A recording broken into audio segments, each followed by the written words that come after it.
welcome to the latest installment of My Dad Listens to This Quarantine Edition. I'm Juliet the daughter.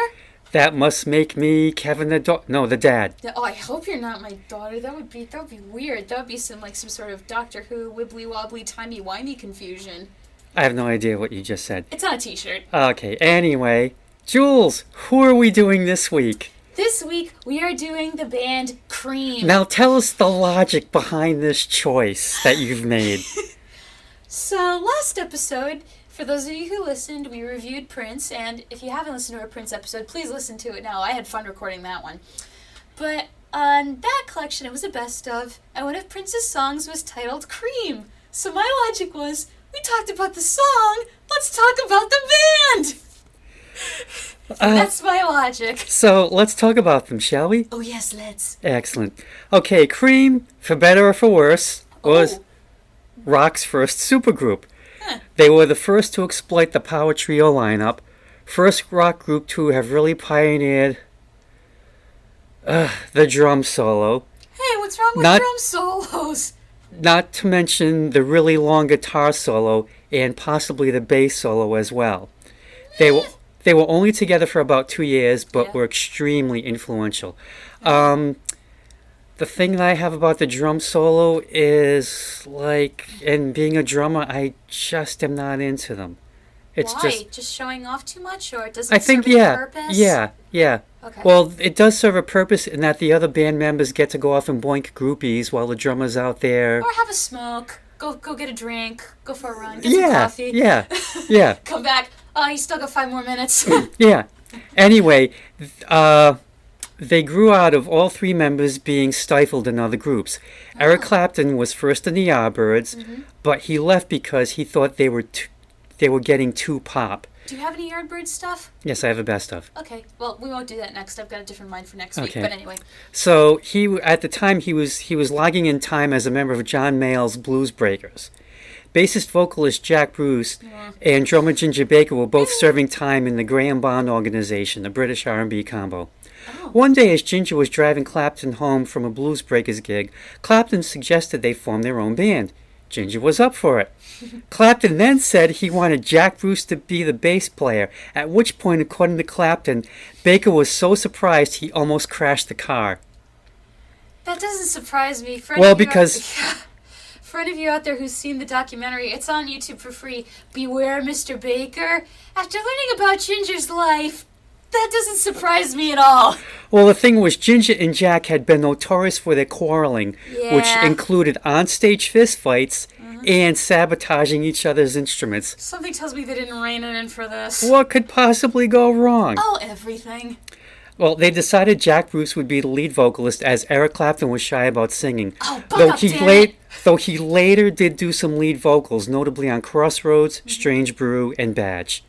Jack would also write the bulk of their original material with Pete Brown, sometimes referred to as the 4th member of the band. Was he the producer or something? No, he was just this songwriter buddy of Jack Bruce's.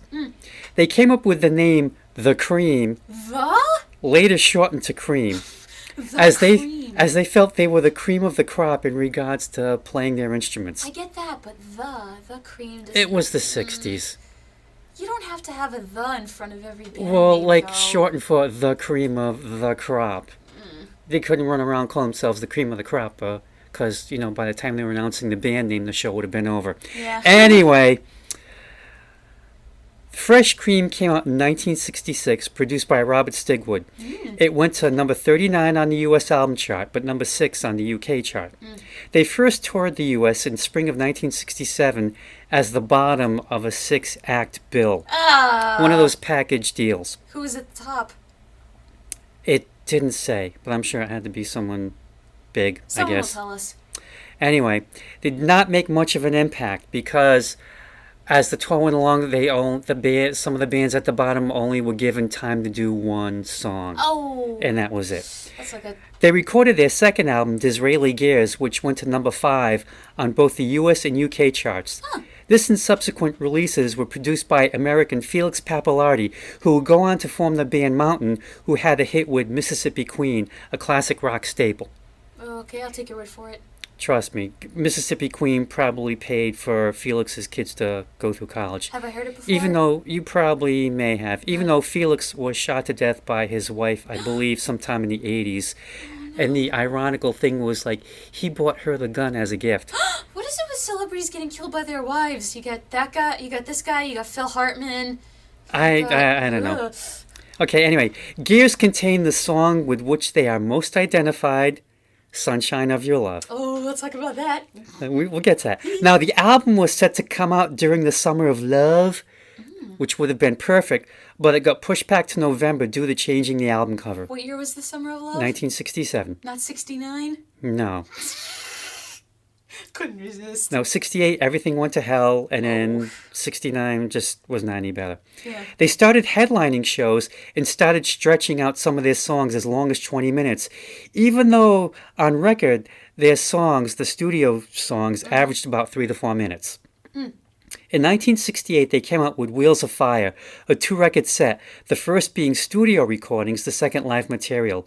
So the first record had 11 songs, and the second record, the live one, had 4 songs, and that second record is 8 minutes longer than the first. Now ponder that. Probably a lot of solos going on. Yeah. Huh. Wheels went to number 1 on the U.S. chart. Now they were... No, not that one. No. So they were on top of the world. The perfect time for things to go wrong. Oh, shit. Didn't that happen with the Police, too, in our Police episode? Oh, no. Baker and Bruce were still fighting, and Clapton had to play peacemaker, and he was getting tired of it. Their touring schedule was wiping them out, and they were even getting tired of jamming in concerts, which I say good for them. Eric was starting to get into the band, whose sound was 180 degrees from Cream's.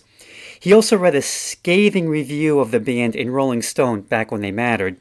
When they did music primarily. Yeah, that called Clapton the master of the blues cliche. Oh, dear. At that point, Clapton wanted to do something different. The band announced they would break up after a farewell tour of the United States and London. They were also persuaded to do one more album, which they called Goodbye. Aw, 3 songs were recorded in the studio, and the other 3 were live. So, 4 albums in 2 years. That's pretty impressive, because can you imagine that happening nowadays? No, not nowadays. I mean, do you think that if Unless you were Prince, because he was cranking them out like... No, I was about to say, do you think that if they had gone on longer, they'd be cranking out albums a la Beatles style? Or no? No, probably, bands were taking longer. I mean, like classic bands, they would still put out 1 album a year as opposed to 2, but they were spending more time in the studio. Equipment was getting more sophisticated. You could tinker. So you could do a lot. Yeah, you could take a lot more time. Okay. Their final U.S. gig was at the Rhode Island Auditorium on November 4th, 1968. Yo! Which was on 1111 North Main Street. Oh my God! You were 5. Wait, were you 5? I was what was 5. Your birthday? Yeah. I was 5 years old. Anyway, so I didn't get to see them because Nan and Grandpa refused to take me. Well, and you didn't know their music Right. yet. Now, here's the thing about the gig. The band was late, and due to local restrictions, only had time to play 2 songs, even though both those songs were about 20 minutes apiece. Oh no, that's a powder keg waiting to explode. By the way, the Rhode Island Auditorium is now a parking lot for Miriam Hospital, but they do have a plaque on the fence surrounding the parking lot that acknowledges that this was the home of the Rhode Island Auditorium. Okay. Mostly it was known for being the home of the Rhode Island Reds hockey team, and then they also did concerts. Then I believe it was turned into a strip club sometime in the 70s and 80s. It was the 70s. And then, like I said, now it's a parking lot for Miriam Hospital. So what's kind of replaced the RI Auditorium? Is it like the Dunk? Once the Providence Civic Center opened, now the Dunk. Yeah, that was pretty much the nail in the coffin. Their two shows at the Royal Albert Hall were crap. which the band admitted they were just going through the motions. Oh, that's because they just knew it was over, and it was just, okay, we got these 2 gigs to do. Let's just get it done. That's so sad, though, because the Royal Albert Hall is, it's such a gorgeous venue, but it's known for having some of the best concerts. Yeah, and but think wait. of any sucky material. Oh, I know what you're getting at, but to think of any sucky material going on there is just sad. But wait, there's more. I know there's more. Okay, after that... Documentary. After that, Clapton formed a band with Steve Winwood called Blind Faith, and when he Ginger told showed Ginger up. Baker, Baker said, "I'm your drummer," to which Clapton thought, "Oh God, no." They lasted 1 album. Since then, Clapton played with Delaney and Bonnie and Friends, was a part of Derek and the Dominoes, and after that, he's had a long, successful solo career. Yeah, now, he's I been saw him for free back in 2002 on July 4th with your mom at Great Woods. Tell the story. Oh, please. Tell the story. How I got the tickets for free? Yes. Okay, there was on the local sports radio station, they were giving away tickets, but you had to name the 3 Eric Clapton songs that they were playing, and everyone got 2 out of 3 of them. It was I Shot the Sheriff and Wonderful Tonight. The only one that no one knew the name of was Promises. So I thought, I haven't heard that one. you would know it as soon as you heard it. Okay. But I called up and won the tickets, and he played for 2 hours straight. He did every song you would have wanted him to do. Even did some Cream stuff. And he did not waste any time talking to the audience beyond an occasional thank you. The man was efficient and proficient, and it was just one of the best concerts I've ever been to. Did he introduce the musicians at the end? Oh, yeah. Okay. Oh, yeah. Because I was like, how much does no talking mean, like, no talking? Oh, no, it wasn't like, hey, it's really great to be here kind of thing. Oh, cool. Well, that's cool. And it was, are you ready to rock tonight? None of that crap. He just came out and played. Billy Preston played keyboards. Oh, sweet. Yep. Sweet. He had a really great band backing him up. Do you have, like, the ticket stubs from that still? I'm or- sure I do. You got the Yep. memories anyway. What did Mom think? She really liked it. And since it was the 4th of July concert, they shot off fireworks after the concert was over. They passed out flags to everyone. Oh, that's nice. Yeah, it was great. He didn't do a Star Spangled Banner or anything, did he? No. Okay, so that takes care of Clapton. Jack Bruce did his solo thing. He put out records. He did some producing. He did his thing. As for Ginger Baker, you really need to see the documentary Beware of Mr. Baker, because it starts off with him attacking the director, and it just goes uphill from there. Yeah. It is just one of these, like not exactly Tiger King-like, but it's like one of these things like you start watching it and you cannot turn away, no matter how much you'd want to at certain points. It's utterly fascinating, and you really learn a lot. I would argue that the difference between this and Tiger King is Beware Mr. Baker has a lot more substance. Like, it goes into, how Ginger Baker got involved in music. It gives you a little bit of jazz music history, a bit of rock music history, and it also has the people who Ginger inspired in a good way, not like Joe Exotic, who inspired people in a bad way. Yeah. Like, you get some good cameos from Now- Stuart Copeland, the drummer for the Red Hot Chili Peppers, whose name I can't remember. Chad Smith. Chad Smith. You got a lot of cool drummers in there. Now, did you see the whole documentary? Yes, I did. Okay, good. Okay, the band was inducted into the Rock and Roll Hall of Fame in 1993, and they performed at the induction ceremony. At first, they weren't sure about it, but Robbie Robertson of the band said, you guys have got to do this. And it was the first time they had played together in 25 years. In 2005, they reunited to play a series of gigs at the Royal Albert Hall, which went a lot better than the last time around. They were really good shows. Now, And Ginger needed the money. well, Clapton said he did it because of health concerns with Jack and Ginger. Jack had had a liver transplant due to cancer, and Baker was developing arthritis. Also, in the Baker documentary, Clapton said he also knew that Ginger really needed money, and that the Albert Hall concerts and those in New York would make sure that Ginger was set financially. Now, this time around, it was the opposite. They just shredded at the Royal Albert Hall, and the shows that they did in New York, they said that they didn't have the same feel as playing when they were in London, but they were committed to these concerts. They played them, but it just was not the same. And after that, they just decided, okay, we're done. Even though in 2007, there was a 50th anniversary Atlantic Records concert for the founder, Ahmet Ertegun.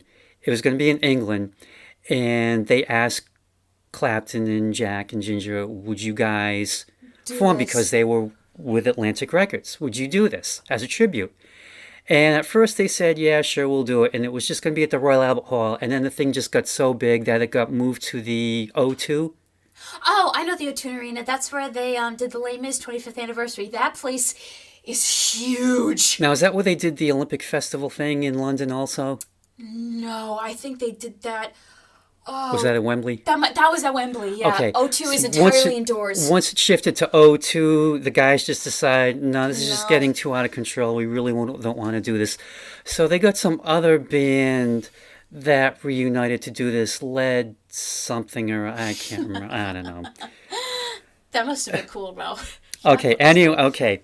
After that, Jack Bruce died October 25th, 2014, and Ginger Baker died last year on your mom's and my anniversary, Yeah. October 6th, 2019. Rest in peace, dude. Now, the album that Jules picked is called Cream Icon, and this is a part of Universal Music's Icon series. Basically, it's low-budget best-ofs. You get about 10 to 12 songs. And I think I picked this up because it was dirt cheap. And I looked at it and I thought, yeah, I know these songs. I'll grab it. Why not? It must have been like maybe $4 or $5. You can't go wrong. You know, it's a decent set, but it could be in chronological order, though. It's not? No. Oh, I And hate it when they it's do that. missing what they call swabber. SWLABR, which is an acronym for Swabber? she walks like a bearded rainbow. Is that one of their songs? That's one of their songs. Okay. Now, I just found and ordered The Very Best of Cream, which came out in 1995 and has 20 songs, and it's in chronological order. It has a very nice comprehensive booklet with it. And so I ordered that, and the way things are going with Amazon, I'm supposed to get that in about a month. All right. But anyway, the collection that we're going to review came out in 2011. Now, for me, Cream has always been a Jekyll and Hyde type of band. Ooh. Like I said, on record, they cranked out 3 to 4 minute pop, hard rock, psychedelic songs. But live, they could and did stretch songs out to 20 minutes or so to accommodate soloing. And I will take the studio stuff any I would day. too, because if I'm standing there, it's like how many songs are normally played like at a standard rock concert? If you had to ballpark it, If I had the ballpark it, well, I would say, you know, if we're talking an hour to an hour and a half, maybe I'll be generous and say anywhere from 15 to 20. so if they're playing 15 to 20 songs and stretching them out 20 minutes each, I'd be like, oh guys, come on. No, they're not. They are not paying. If they're stretching them out to Thank 20 God. minutes apiece, they are not playing 15 to All right, 20 But songs. still, I'd be like, oh man, I gotta go to the bathroom. So I just need go to the get some bathroom. Water. But on the other hand, if it went like late into the night, I'd be like, I want to go home. I gotta go to bed. I gotta get up for work. Like this has been fun, but wrap it up. I'm tired. I don't want to keep standing. Well, it's not required. If you have to go to the bathroom, go to the bathroom. Yeah, but I don't want to. It's like a thing where it's like. Hey, like I always said, go to when the bathroom before the show, but it's like, you know, if you have to go, it's kind of like, I want to go, but at the same time, what if something really epic happens and I miss it because nature called, you know? well, what do you think the other guys are doing when the drum solo's going on? They're probably hitting the bathroom or probably getting drinks Okay, or yeah. servicing groupies or what have you. Okay. All right, so let's dive into the songs then, shall we? Oh, yes, let's. All right, first song. I'm so glad. Are you glad? No, I'm not. Okay, but, all right, first of all, I love the instruments, and I love how they play them. I love Clapton's guitar solos, the groove of the bass, and of course Ginger Baker on drums is excellent because he's able to balance keeping the tempo while letting his style shine. Sometimes he flaunts it, sometimes he doesn't, but he knows when to and when not to.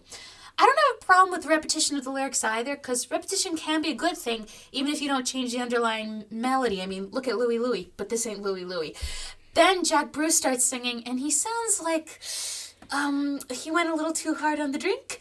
There's just something about the That's way because he was so glad. Oh, yeah, well, we'll get into that. There's just something about the way he sings the notes that makes it sound almost like slurring speech. And if you took away the slurring, you'd have a lovely instrumental, too. Also, to rub it in further, the background vocals harmonize really well together, and their singing sounds lovely. Not the best I've ever heard, but lovely. I guess you could argue that the slurring of the words hits home the point of this song, how this guy really isn't that glad despite him swearing to the contrary, like, I'm so glad. Like, sarcastic. But the sound is quite annoying after a while, so for now I'm just waiting for Eric Clapton to buck up the courage and sing for a track. Because there are some songs on this album where I can hear him singing it in his voice, which I think would fit the tone of this song in particular a lot more. And maybe some of the other songs as well. I mean, I definitely agree with you. The playing on this song and all the other songs, good. it's great. So I mean, these guys are definitely at their peak. Yeah. They're almost the cream of the crop, I will have to admit. Yeah. And then... And I mean, like I said, the studio stuff is great. I mean, these guys were just so proficient on their instruments. Now, this is a cover of an old Skip James blues song from 1931. Oh, really? Yes.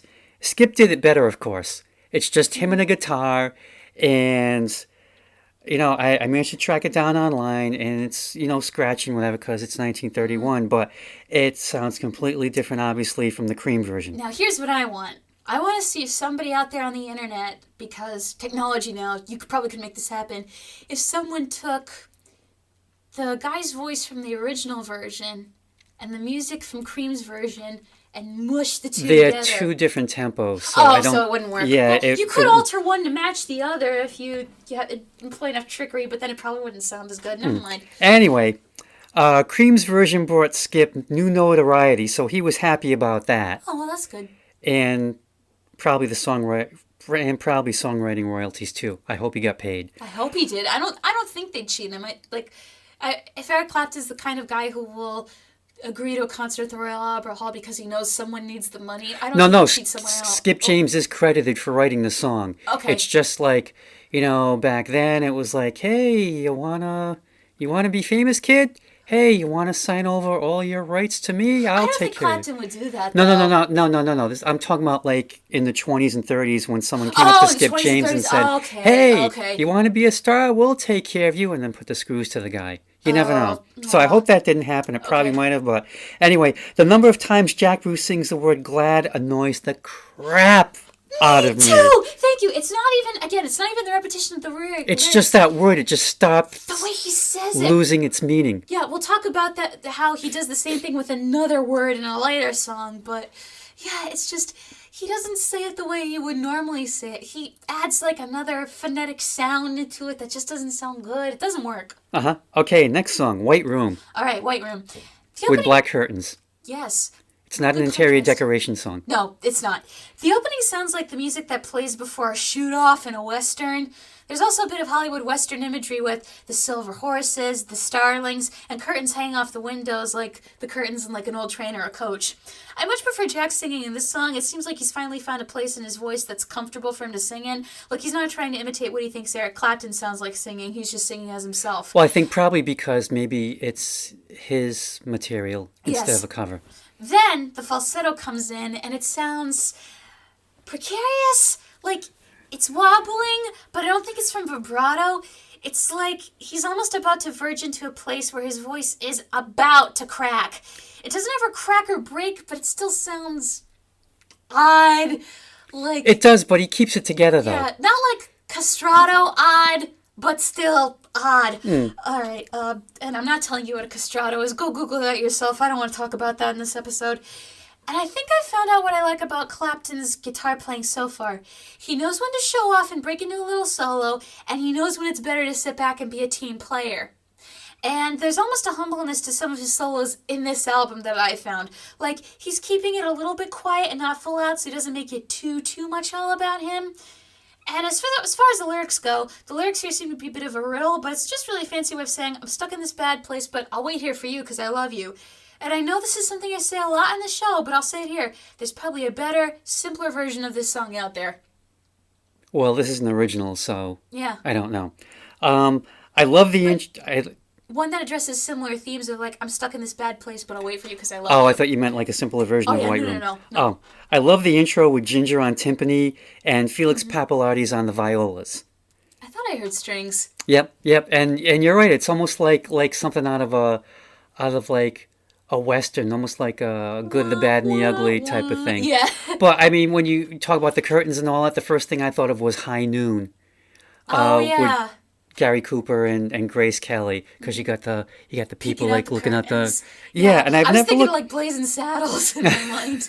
Like if like when you see Mongo ride into town and you're like, oh no, he's gonna punch a horse. That's a parody of High Noon. But yeah, I never looked at the song that way before until you just mentioned that. But yeah, I can definitely see it, and I love that intro, and I love how it shows up in the middle too.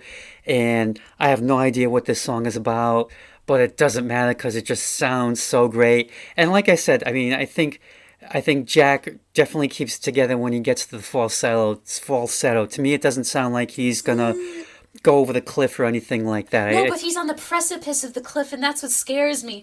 Like, if he pushes himself any further, he could break, and he doesn't. I'm grateful for that, but I'm like, you're still hanging on the edge of the cliff there, though. Be careful. Uh-huh. Yeah. All right, next song? Next song. Strange Brew. Strange how the electric guitar is almost like an extension of the drums at certain parts. It's very percussive here. Yeah.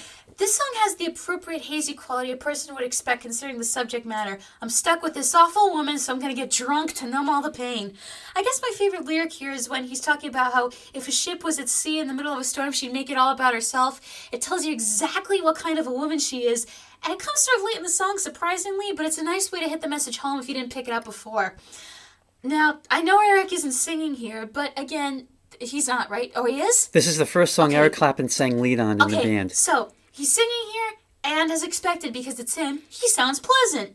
What I want to know is, how does he make the sound of his guitar sound so distinct? Because it has this quality I can't put my finger on. Maybe he worked with the same producer as sound mixer to get that sound. Because I've heard him play on other albums or play live, like Concert for George comes to mind, and it doesn't sound the same as his Cream stuff when he plays live. So I'm just curious about that process. It's an okay song, but it doesn't really stand out. I want to say, I think for this song, and I would have to double check if I was ambitious enough, I think for Strange Brew, his guitar was fed through something called a Leslie speaker to get that sound.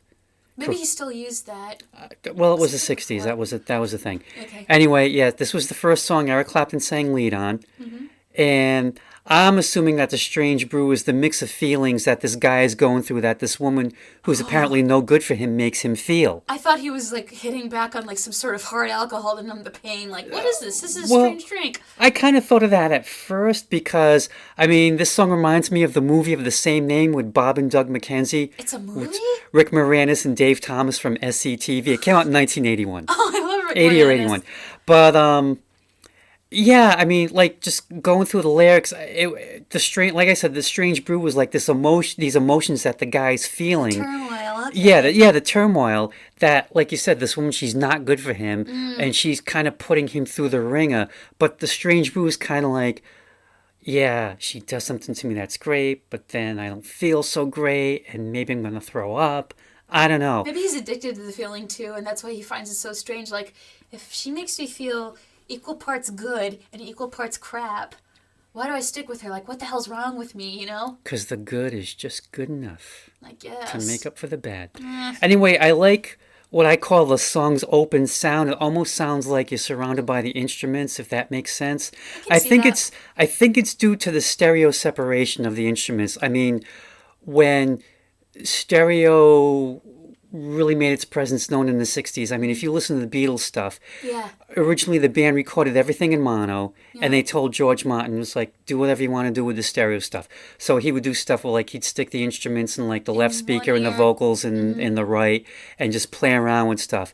And, like, with this song, I just get this sense of, like, space, if that makes sense. All spread out and even, not like consolidated to one point in your head. But it's almost like the way the instruments are. It's like they each have like their own channel. Like they're placed really well. Like it's almost like I can hear them individually, but together. Yeah, the band I noticed that the most with, I think, was with the Cars in our Cars episode, because you could tell you could feel the stereo. You could hear it, but you could feel it as well with the songs.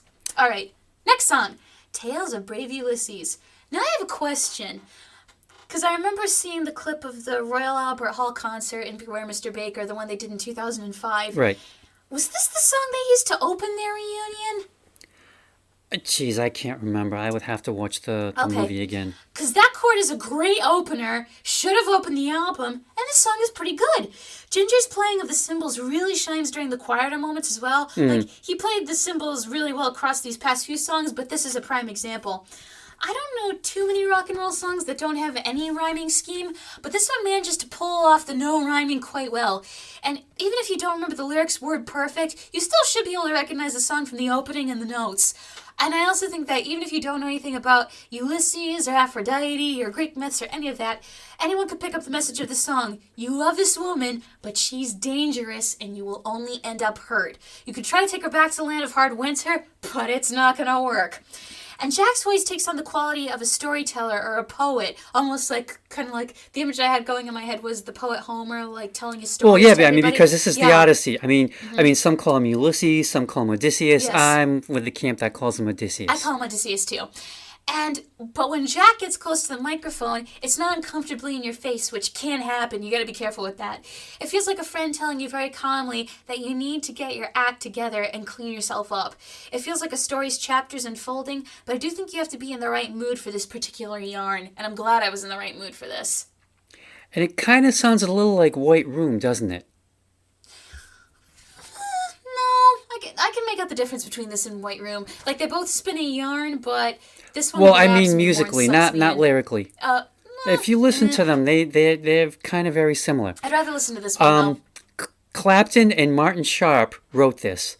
Clapton came up with the music, and Sharp came up with the lyrics, which he had written as a poem and showed it to Clapton, because they lived in the same building at the time, and Eric looked and thought, I think can make something happen with this. I think also it can stand up, like I say this about a lot of songs, not many songs can stand by themselves as poetry without the music. I think this one could. You could make the argument.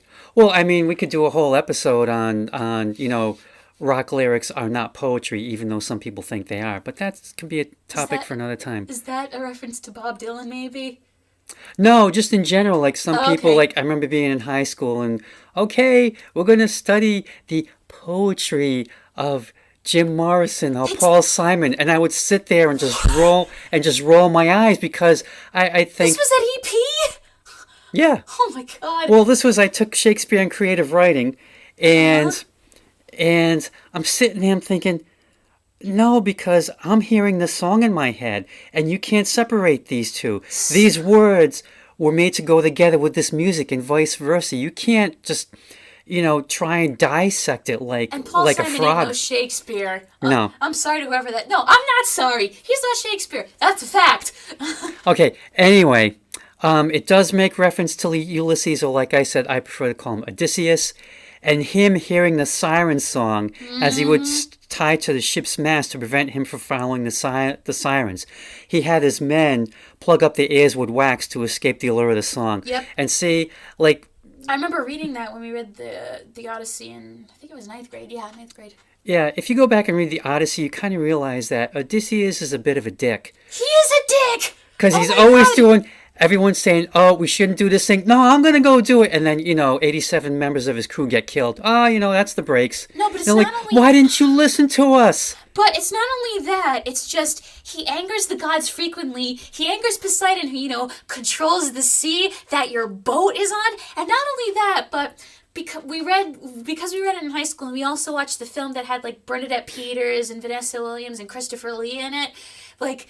Us also, Odysseus says that I love my wife Penelope, I would die for her, and then he has an affair with Circe and Calypso. Oh, yeah, so much for being faithful to your wife. Meanwhile, she's over here fighting off all these suitors that are trying to woo her because she's devout to you, and she's remaining chaste for you, and she's throwing them off by slowly weaving together a burial shroud for you because she loves you that much, and meanwhile, you're just over here having sex with these two other women? What? Yeah. Well, that was good to be Odysseus. No bueno. Anyway, the rest of the song strikes me as someone who's tripping on LSD. I could see that. Yeah, I mean, it was the 60s. It's kind of like, they're trying to make... of drugs. Well, it's kind of like, okay, we're going to make a few references to Odysseus, and then this other stuff's going to happen, and what? What? Huh? What? It reminds me of when I've been around... What day is it? Yeah, but I've been around some of my friends who are like talking about communism and accelerationism while they're high. And yes, this happened to me a couple of nights ago. Thanks a lot, Mitch. Okay, next song. Yeah. Born Under a Bad Sign. Well, the title doesn't bode well. Okay, this is a song about something I still hear people swear today. The reason bad stuff happens to me is because of astrology. Everyone at Rick is fascinated with astrology. And whenever, like, no joke, the poli-sci department, the theater department, everyone. And whenever something bad happens, people always blame it on Mercury being in retrograde. I myself have been guilty of that practice, even though I don't know what it means. However, I have to disagree with the sentiment of the lyric. If it wasn't for bad luck, I'd have no luck at all. I'd rather have no luck than consistent bad luck, because having no luck means nothing out of the ordinary happens, good or bad, instead of getting stuck with horrible crap happening to you all the time. And I gotta ask, what is it with this band's obsession with evil or bad women? Was this when Eric's marriage to Patty was going south? I mean, I don't know anything about the bassist, but I know Ginger from the documentary was married 4 times. But if you want more on that, watch the documentary. And when they ask Ginger's 4th wife if he's a good father, and she goes, yeah. And you're hoping it's just because she didn't understand the English. But anyway, this band has a formula for women in songwriting, but in some songs it pays off more than others, and this just isn't one of them. Just a guy complaining here for a couple of minutes, but it really didn't irritate me as much as I'm So Glad did. Okay, Born Under a Bad Sign. This is a cover of another blues song. This one was done by Albert King, but he did not write the song. It was written by William Bell and Booker T. Jones, both of Stax Records. Albert King was on Stax, and Bell and Booker thought, we should come up with a song for him. Why have I heard of all 3 of them before? I've heard of Booker and I've heard of Albert. Booker T. Jones was the keyboard player for Booker T and the MGs. Okay. Their big song is Green Onions. William Bell, his big song in the 60s was You Don't Miss Your Water. And then in the 70s, he had a disco hit called Trying to Love Too. Sure ain't easy to do. And yeah, the original is better, but I'll say this for the Cream version, it's better than Homer Simpson's version. No. Born Under a Bad Sign. Yeah, when the Simpsons came out with their album, the Simpsons Sing the Blues. Oh my God. Homer did this, and I believe it was B.B. King who might have been playing. Now, was with him. Was this in the days where if you were a guest star on The Simpsons, nobody knew your name? Or was this after? This was kind of a little after. Okay. Okay, anyway. Okay. Now, I think at this point, this is a good time for me to go off on my tangent about should white artists cover the blues? No. Next. Well, you can, but you won't have the same... You don't have, like, You don't have the context. Well, I mean... You do, but you don't feel it the same way. Well, I mean, sure, everyone gets the blues. Everyone. But the originals always sound better. And because they know the pain. I don't know if this sounds like racist or stereotyped or whatever, but those black artists felt it because they were living through shitty times. Yeah, and they knew how shit it was. They did. They were just, just as human beings. Yeah. I mean, never mind that they were musicians, but just as human beings, they were getting all kinds of shit. Jim Crow laws and just... institutionalized racism after Jim Crow is over. And that's why there are some songs that people should never ever sing, because you may think you know what it's about, but really you do not know what it's about. Well, that was like before we did this podcast, I had you watch that clip from Ghost World that takes place in the sports bar, where 2 of the characters, Enid and Seymour, are there specifically to see this old blues artist who's opening for this band called Blues Hammer. Spoiler alert, they're not blues. And it's in a sports bar, and everyone starts screaming while this guy's playing, and it turns out they're just excited about the score that their team's winning. And about picking cotton. And no, that's a little later. Oh, that's but later. Seymour and Enid are the only ones there who are there to see this blues artist specifically. And he's sitting there, he's on his chair, and he's got the acoustic guitar, and he's finishing up. And when he finishes, they are the only 2 who are clapping for him. And then the announcer comes out, okay, stay tuned for the real blues with Blues Hammer. Blues Hammer comes out. It's these white guys. Are you ready for the real Delta Blues? Oh, yeah. God. And they launch into this song called Pickin' Cotton Blues. which... Steve Buscemi is me during that whole bit. He's just sitting there awkwardly like, I'm going to go get a drink. And the funny thing is, everyone gets up and starts to dance, which you really don't see that happening with blues. Anyway, white covers have always kind of struck me as being phony and induced me into bouts of eye rolling. Now, as mentioned earlier with I'm So Glad, I guess these covers put some money into the blues singers' pockets. I hope. I really hope. So there's that. And these covers did generate a money new... made by white men. They did generate a new younger audience for these blues performers. Plus, there was also the conceit of British artists who would tell Americans, well, you always had this music and you never were aware of it, and we had to make you aware of it. Yeah, Which was true. I mean, the prime example being the Rolling Stones. Yeah, and also, I remember talking about this in my AP US history class with how, in order to be famous, Jimi Hendrix had to go to England and then go back to America because he wouldn't be accepted in America. But in England, they were like, wow, this guy's great! And then he blew out of the water. And so that's why some people technically count Jimi Hendrix as part of the British invasion. Yeah. Yep. Or, I've seen old clips of the Stones who they had this show, and what they did with it was they had all these blues artists that influenced them. They gave them this huge exposure on whatever it was this TV show was. I wish I could remember it, but I remember them Howlin' Wolf performing, and they're just sitting around as part of the audience, just in awe of the guy, which as well they should be. I hope they paid them well. Oh, I'm sure they did whatever they could do. But Jack Bruce singing about being born under a bad sign, I ain't buying it. No, I'm not either. Next! All right, Crossroads, live. While Eric sounds great singing, he needs to enunciate a little more, because I couldn't understand him singing some of the lyrics. Ask the Lord above for mercy. Could not make that out at all. He even dropped an S at one point, so it sounded like Rodale instead of Rosedale. But this is a song I wish I could see it live, because I could hear Eric shredding those notes on the guitar with no mercy, and I just wish I could see him doing it instead of imagining what it must be like in my head. Because something tells me if I could, I'd be losing my mind. Because, I love listening to jazz albums and seeing them do their solos and that sort of stuff, so I think I would have liked this. And that's all I really felt hearing this version of the song. I wish I could see him perform this. I wish I could. I wish I could. And then he barely says anything at the end other than a simple thank you, which I guess is true to form from what we were talking about. Yep. He seems like a very quiet guy when he's not on stage or even when he's on. And I guess he lets his guitar do his talking for him. Killer playing, but the lyrics kind of just pass by in a flash compared to the instruments, especially when, you can't make out what they are. Thanks, Eric. Okay, this is a cover of Robert Johnson's Crossroad Blues from, I want to say, the 1920s.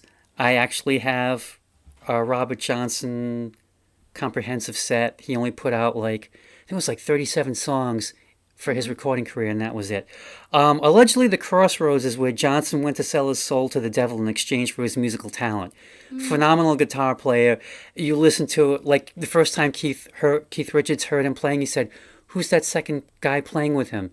And then when he was told that it was just Robert Johnson on guitar, he just totally flipped out. Could not believe it. Is there any conclusive proof that musicians have sold their soul to the devil? I mean, I know there was a rumor about Led Zeppelin, but has anyone actually written an article breaking news, so-and-so made a satanic sacrifice or something? Not really. I mean, it makes for good legend. Yeah.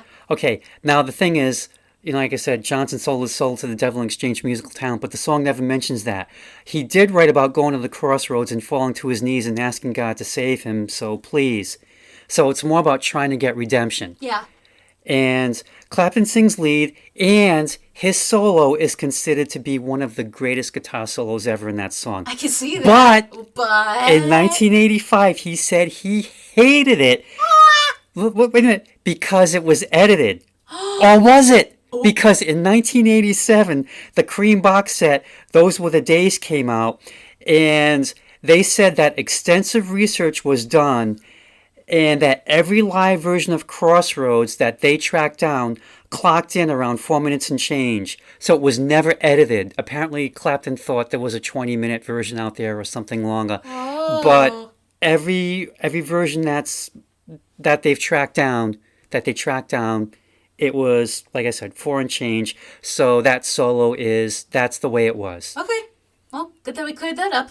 Yep. All right, next song, Spoonful. And yeah, it is a great solo. I love the live version. It's one of the few songs that they kept short. It wasn't like this 20-minute behemoth. I think if it was a 20-minute behemoth, I would have said, "Oh, screw this," and skipped it onto the next song. No,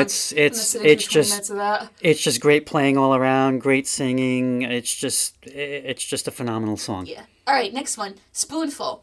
Now you could Is it bad if I say you could tell they were influenced by the blues with the harmonica and the bass sound? Well, this was originally done by Howlin' Wolf, but written by Willie Dixon. Okay, but also this song, you can hear how Ginger's drum playing was influenced by jazz drummers, which he always says he considers himself a jazz drummer, not a rock drummer. And I love how you could hear the harmonica player making the sp noises. I find that a cool little touch. Once again, this song would have sounded so much better with Eric singing it. I can't stand the way Jack pronounces the word spoon. I don't even want to look at a spoon after listening to this song. I'm also intrigued to hear what the song would sound like, though, the original blues version. I want to hear the original one after this one. I have it.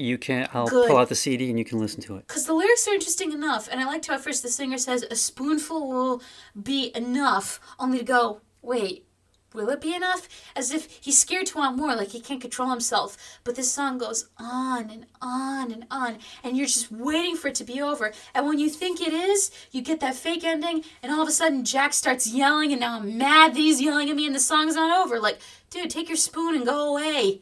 Okay, like I said, this was originally done by Howlin' Wolf and written by Willie Dixon. And yes, Howlin' Wolf did it better. Now, in the time it takes Cream to do their version, you could have heard Howlin' Wolf's almost 2.5 times. Oh, brother.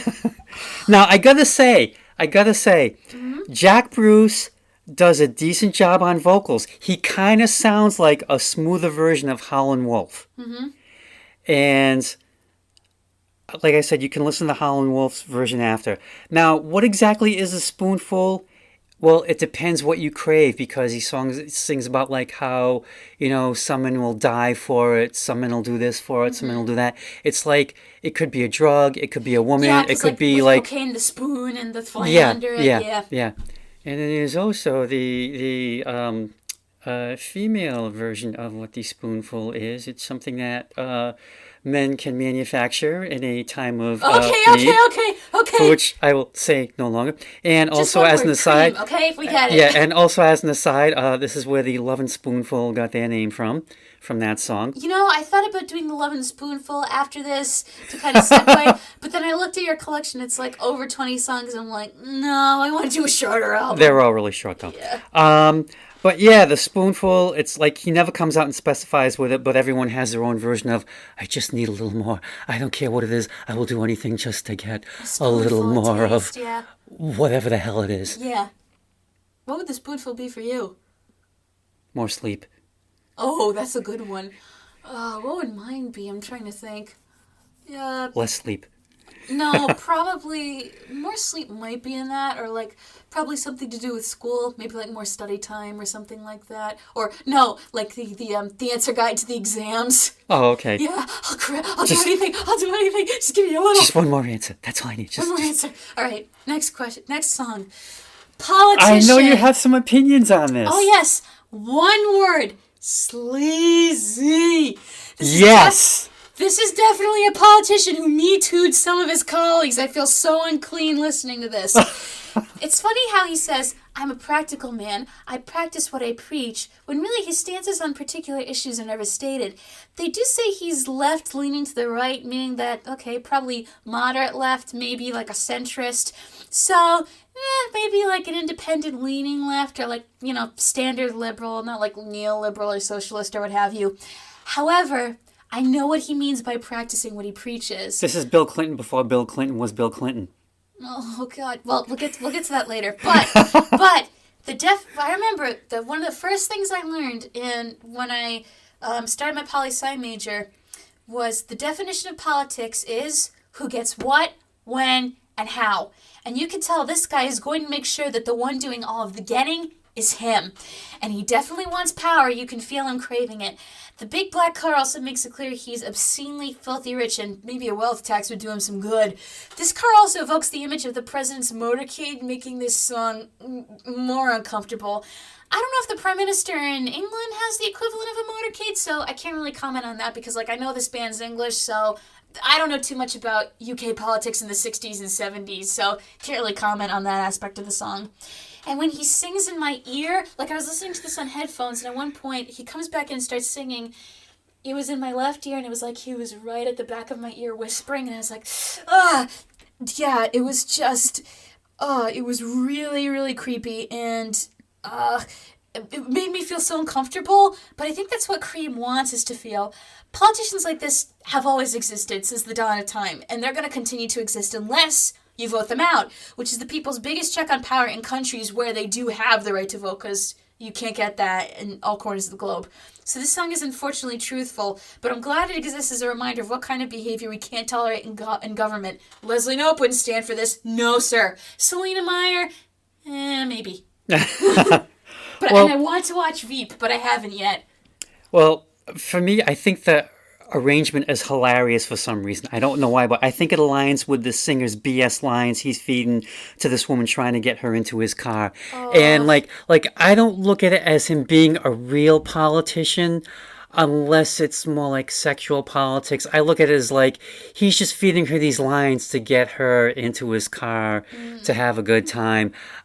That's what I looked at as like, it's like, hey baby, I'm just gonna say whatever I have to make you buy my make you buy my act, to buy my line, to make you vote for me. Well, that would still apply for the sex, because sex in politics is like who gets what, when, and how, and so you're getting the sex. When is up to you, and how, well, that's through bunch of cajoling and maybe negotiating. Yeah. But yeah, I can see that too. And there was something else I was going to say about this song. What was it? You were talking about how this is more like sexual politics. Oh, yeah. Like, he's not really a politician. He's just putting on appearances. Yeah. It kind of reminds me of Christian Bale's character in American Psycho, where it's like, he's this powerful Wall Street broker, but he really feels nothing. He bangs women, but he doesn't feel anything while he does it. He's a sociopath and a psychopath. That kind of imagery I get, especially because he does pick up women in like this long black car, and what he does to them in that movie it's really horrible, but it's a great movie if you want to see it. It's on Netflix. It's really good. Okay. All right. Next song, Badge. At first I thought the mention of the car was a reference to the politician's black car in the previous song, but it's not. It's just something different. I find this song interesting because it seems like the person singing this song is reviewing his relationship in the moment, but then you realize he might be looking back on his relationship, especially when the song stops, when the news is broken about their son marrying Mabel. Based on how abruptly the music ends, the mother was none too pleased with that information. The only real nudge, nudge, wink, wink, say no more lyric could be the lying your love out on the table, which on one hand can be seen as, laying out the ground rules. This is what I want, this is what I don't want. And on the other hand can be seen as quite literal and getting down and dirty. Mm-hmm. Given the context of the song, I'm going to assume it's both. And from what I've heard so far, I'm going to assume it's both. And then the ending is weird, not just with how abrupt it is, but also because he talks about a younger girl who's crying. Is this his new love interest, and is he a dirty old man? Or is it his wife who cried her life away and then died, and that's why the song ends so quickly? I don't know, but the song provokes a lot of questions.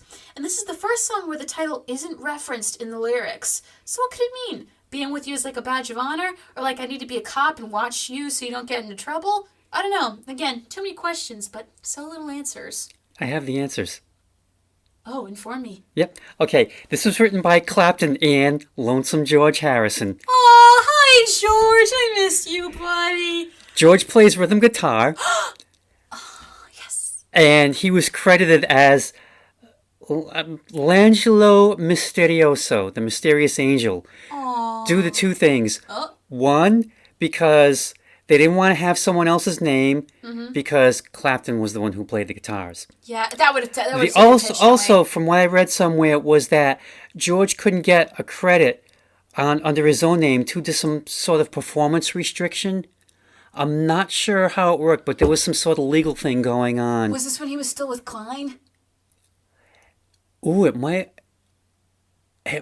have been. I'm really not sure what the reasoning was, but he could not perform under his real name. That doesn't sound... No. Yeah, that sounds like something Klein made up. But at least George got some sort of credit, unlike Clapton, who played lead guitar on While My Guitar Gently Weeps. And got nothing. But you'd think with all the remasters and all the reissues that the Beatles would have like more expansive credits for who played what on every single song. But they don't unless you get the booklet or you sprinkle like the deluxe edition that has like all the credits. Well, what about the 50th anniversary one that you bought? The White Yeah, Album that has reissue like demos? Nothing? Yeah, it has credits. Okay, good. But I mean, like, if you were to get the regular album version, you probably wouldn't. Anyway, the song title came from Clapton misreading George's handwriting. George had wrote the word bridge for, like, the bridge in the song. Oh, yeah. So he just wrote that just for, like, a place marker because they had to come up with something. And Eric thought it said badge. And he was like, George, what the hell is this? Yeah. It's bridge. It says badge. No, bridge. Badge. He said, hey, let's call the song Badge. Now, the thing is, the lyrics don't make any sense. George said he got them from conversations he had with Ringo. Though Ringo did not get a songwriting credit. Poor Ringo gets screwed again. Yeah, because George said he would just remember these fragments from these strange conversations that he would have with Ringo. With like just these non sequiturs that Ringo would come out with about Mabel and what have you. That's interesting then. I want to hear the original conversations now. Just kind of strung them together. Have you seen this meme where it's Good Kermit and Evil Kermit? No. Okay, so there's a meme that goes around on the internet. It's from Muppets Most Wanted, where Kermit's Constantine, world's most dangerous frog. Yeah, most dangerous frog comes up to kidnap Kermit, but he's wearing like a black hood. So somebody took the screenshot from that where it's Kermit standing in one corner and Constantine standing in the other corner with the hood over his eyes, but his mouth is open. So people are saying, like for example, me, I should be studying for my exams right now. Also me, go on that 3-hour YouTube binge, baby. So it's like the good parts and the bad parts wrestling with you. On Pinterest, I have a version of that meme where it's like, Ringo, I really want the lads to respect me as a songwriter. Also, Ringo, write a song about a fucking octopus. But Octopus's Garden is very cute, and I love it when little kids sing it. They did at my summer camp one year. They did a medley of Yellow Submarine and Octopus's Garden, and they made a yellow submarine out of cardboard. It was painted yellow. It was very cute. Okay. So anyway, the thing about Badge is I really like the song, and I kind of like the abruptness of it because it's like they're really not sure where to go with that after that revelation about Mabel. And the thing is, this is going to sound weird, but this is looked upon as one of Cream's most beloved songs. Really? It really is. I'm not sure but okay. why. Unless George's presence has something to do with that, maybe. I don't know. It's the Beatles' touch. Ooh, it could be. Mm-hmm. Okay, the next song, the big one. Okay, right. Go crazy. Sunshine of Your Love. But I have a question. Has another band done a cover of this song? I'm sure they have. Okay, because I realized I've heard this song from somewhere before, maybe a movie. I feel like it was used in a movie, but I feel like the Cream version, the standard version, is the one that everyone knows. And I have to say, it's very good. I can picture everything that's going on in this song, and I love when songs conjure up vivid imagery in your mind. I can see these two people gently tossing themselves around in white sheets while they're bathed in golden light, and I hope to God there's a good music video of this somewhere, or at least a good fan-made music video, because I feel like you could do a lot with this song. And I love the story. A guy is so eager to see his woman, and when they do make love, they do it for the entire day and never get out of bed. And you can tell they're making love, not screwing. There's a difference between the two. Although, screwing, there's no love behind it. It's just lust. Making love, you're in love with the person, so it's a bit more special. Yeah. Anyway, although, where was I? Oh, yes. Although in this song, though, the lines between screwing and making love are just a bit blurred because the tone of this song has a hint of sinfulness, a tad of indulgence, just a splash of, oh my. Like, they're cute. They're cute, but they like to have fun. If a guy played the song The Woo Me, I would not be bad at all. And I don't think that it would be a stretch to say I'm not the only one who finds this song scintillating. As far as a song about lovemaking in the daytime goes, it's pretty perfect. Yeah. Okay. I like it a lot. I really love this song. Okay, this is the song that Cream will always be known for. It's a good song. And it's to me it's the ultimate combination of pop, hard rock, and psychedelica. I can see that, yes. It has those three things going on simultaneously, and it works, and it's perfect. Now, the riff throughout the song Doom, doom, doom, doom, doom, doom. That sounds too familiar, though. Was written by Jack Bruce, who was inspired by seeing Jimi Hendrix play live. I can see that. I was getting more of a Louie vibe. Well, because Clapton was like, you got to see this guy, you got to see this guy. And Jack finally went and saw him. And he's just like, it just came to him.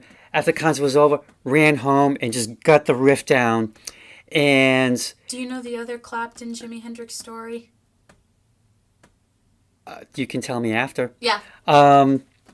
So Jack always looked at this as like a tribute to Jimi Hendrix. Mm-hmm. Now the thing was, when Cream broke up, Jimmy played Sunshine of Your Love on this British show hosted by Lulu, who was a pop singer in the 60s. Her big hit was To Sir With Love, and then she got her own TV show. Yeah.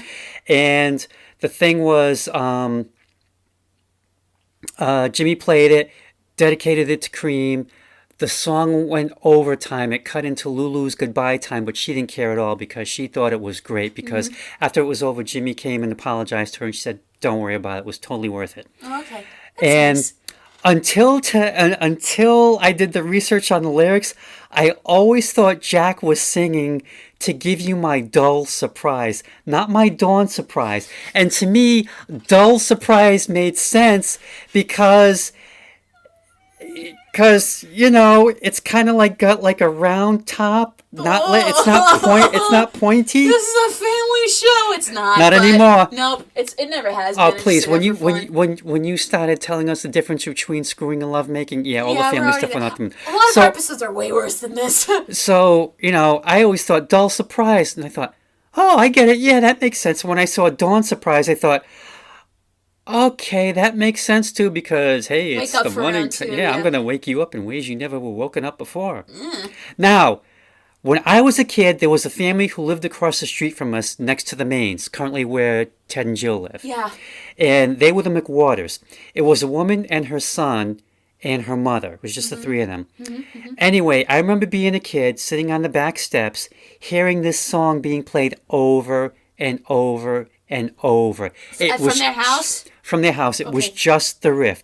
Turned out that the son, David, was a full-blown hippie who had a guitar and would play that riff for hours on end and nothing else. Does Nana remember David McWater? Yes, she does. McWaters, yes. McWaters. Yep. And I just remember being a kid and just sitting on the steps and just listening to that over and over and over, and had no idea what that was. Just knew there was this sound, and it just stayed with me.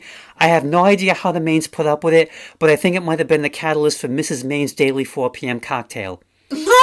Mrs. Maine lived to be, I think, 103 or 104. Oh, yeah. And she always had that cocktail 4 p.m. no matter what. Her Grandpa martini. says that's the reason that she lived so long. Probably. Yeah. Now, years I remember Nana talking about her when we were driving to Davenport. Yep. I remember now. Yep. Now, years later, the first time I ever heard Sunshine of Your Love, I thought, why does this sound familiar?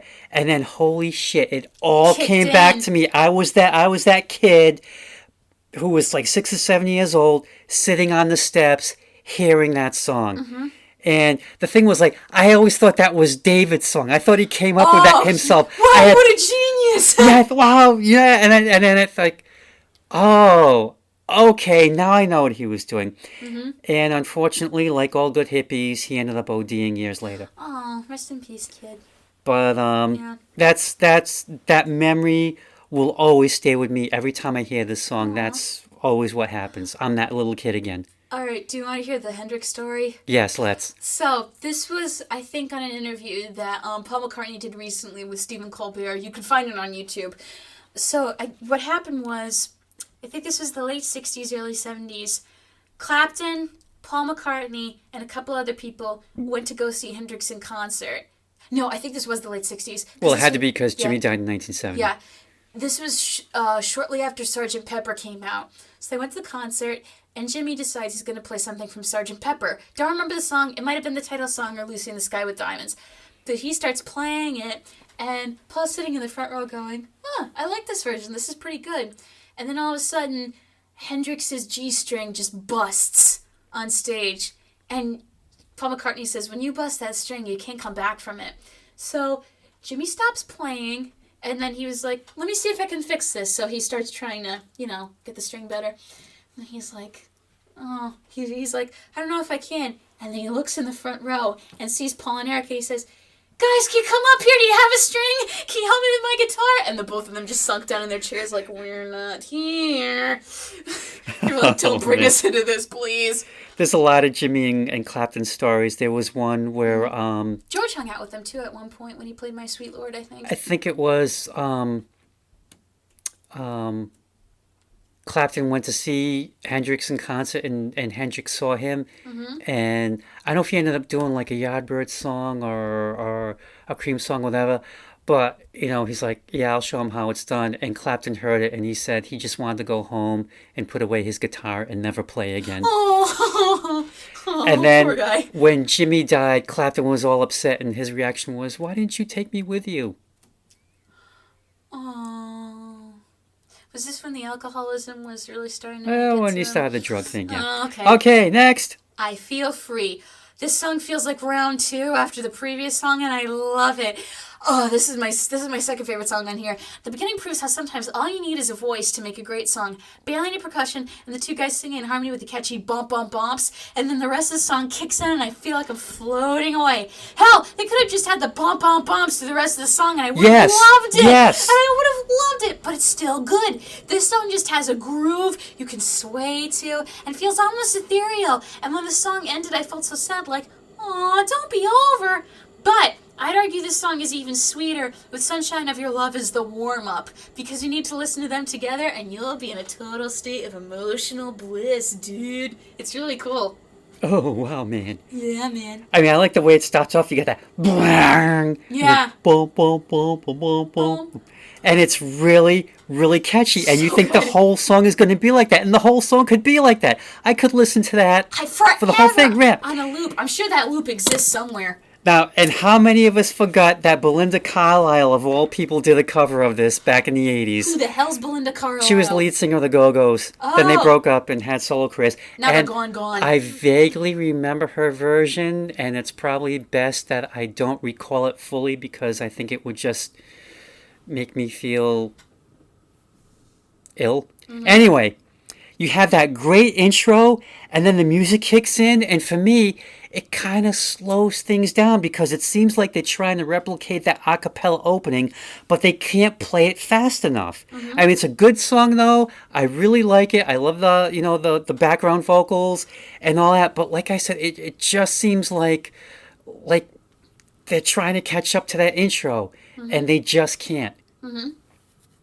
But damn good song, though. All right, so overall, Cream is pretty okay.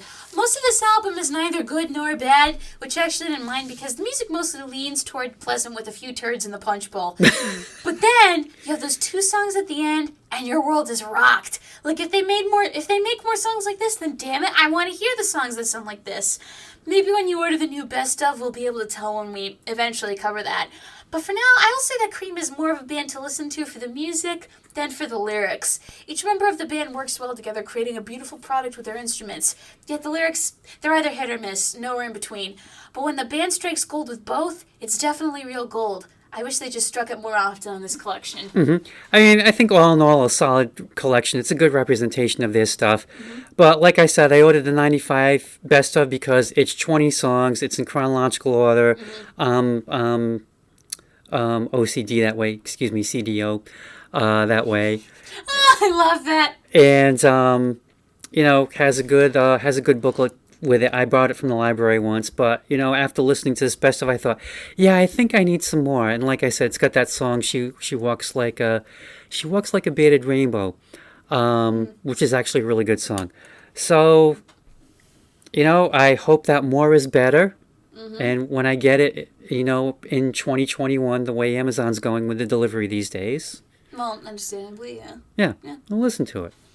All right, so that's been our Cream episode. Thank you, as always, for listening to another episode of My Dad Listens to This. If you like this video, please give it a like, and if you don't like, too bad. We're going to be making more now that we're stuck with each other in the house. If you have a specific thought you want to tell us or make us aware of, or if you have some facts, please leave a comment below.